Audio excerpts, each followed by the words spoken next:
एक छोटा जिहा किस्सा सुनियो जरूर, तुहाडी जिंदगी बदलने वाला एक बेहतरीन मिसाल है कि उकाब जिहड़ा कि बाज उहदे नाल लड़न वाला परिंदा हमेशा कवा हुंदा है।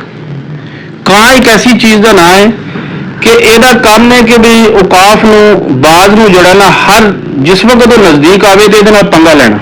जिस तरह कि तुसी अपने आप ਨੂੰ अगर सही समझते हो कि भी मैं बिल्कुल हक पे आ और बिल्कुल मेरे च कोई मैल कचैल नहीं और कोई मैं किसी का नुकसान नहीं चाहता, लेकिन फिर भी तुहानू लोग नहीं छड्डदे। जिस तरह कि कवा बाज उन्होंने बिल्कुल नहीं पकड़ता, बाज कवे को कोई नुकसान नहीं पहुंचाता, लेकिन कवा उसके बावजूद जिस वक्त वो उड़ान पकड़ता है तो समझ लो कवा एक ऐसी चीज़ का नाम है कि यदा काम है कि भी वो परां के उत्ते जाके बहना और वो गर्दन नोचण की कोशिश करनी। लेकिन बाज तुहाडे वर्गा है, बाज का काम है कि भी कवे को कुछ नहीं कहना, कवे नाल कोई लड़ना नहीं। हालांकि वो चाहे तो वह एक नाहन भी बर्दाश्त नहीं कर सकता कवा, लेकिन बाज का काम है कि उच्ची अड़ान बिल्कुल यानी आसमानों दी बुलंदियां ते उन्होंने लै जाना। वो जिस वक्त उत्थे जाता है तो वही ऑक्सीजन खत्म हो जाती है, लेकिन बाज जिहड़ा है वही ऑक्सीजन अजे उस तो भी कई हज़ार मील उत्ते तक जा सकता है। लेकिन जिस वक्त कवा उत्थे जाता है, क्योंकि कवा नज़दीकी नेड़े नेड़े उड्डना गिज्झिया होंदा है, एडी दूर जा नहीं सकता। उत्थे जिस वक्त ऑक्सीजन घटदी है तो फिर वो पैरों चढ़ के और जमीन ते पटक के डिगदा है, फिर वो मौत हो जाती है। अपनी सोच उची रखो, अगरचे तुहानू छेड़न वाले या तुहाडे नाल अड़न वाले तुसीं सिद्धिया जा रहे हो और पंगे लैण वाले उन्हां दी तरफ मत देखो। अपनी सोच वड्डी रखो, अपने ख्याल वड्डे रखो और ऊंची अड़ान की तरह, ऊंचे लोगों की तरह बिल्कुल अपने म्यार अपना वक्त जाया ना करो इन्हां कमीने लोगों के या इन्हां कम ज़रफ लोगों के वास्ते अपना वक्त जाया ना करो।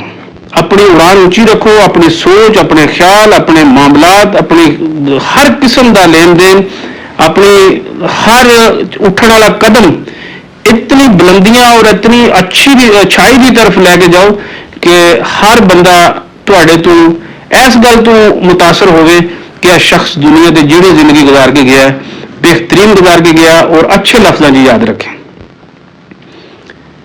एक कारोबारी शख्स अपने एक दोस्त को मिलता है अचानक कई सालों के बाद, तो वह देखता है कि भाई वो बंदा बहुत पढ़ लिख जाता, दोनों क्लास फेल होंगे ने।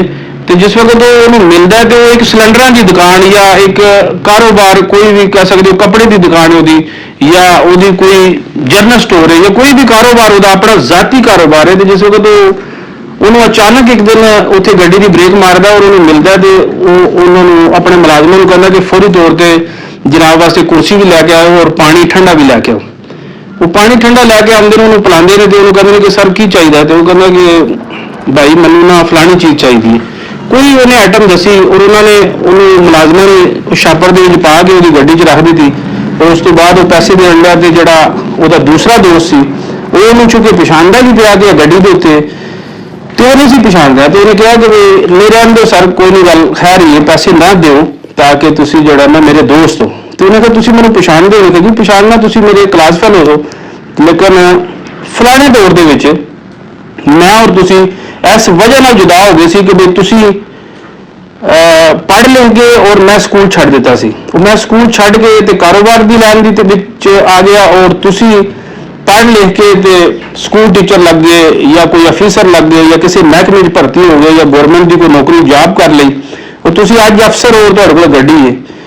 लेकिन मैं कारोबार करना और मैं जल्दी स्कूल भी छड्ड दिता सी, लेकिन अज मेरियां 6 दुकानां ने और मेरे को 14 बंदे काम करते हैं और तुहाडी उन्नी सैलरी है, उन्नी तनख्वाह है कि जिहड़ा तुसी अपना फ्यूल एडजस्टमेंट कर दो कि भी इन्ने दा मैं तेल पवाना है, खाने वास्ते घरदियां नूं देना, बिजली का बिल है, दुध है। लेकिन मेरा इन्ना अगर वसी कारोबार है कि मैनूं खुद कोई पता नहीं है भी कि किहड़े कारोबार से कितना पैसा मैं लाया। तो कारोबार को तरजीह दो। कारोबार एक ऐसी चीज़ का नाम है कि तालीम नहीं वक्त मंगता है और जो वक्त तुसी दे सकते हो तो इंशाअल्लाह अल्लाह ताला तुहानूं कामयाबियां भी देगा। और इन्नी दूर निकल जाओ कि भाई प्रोफैसर इंजीनियर तुहाडे मुलाजम होणगे और जेडे MA और MPhil और BA जिन्होंने किया वो एक मैट्रिक पढ़े बंदे के मुलाजम होणगे।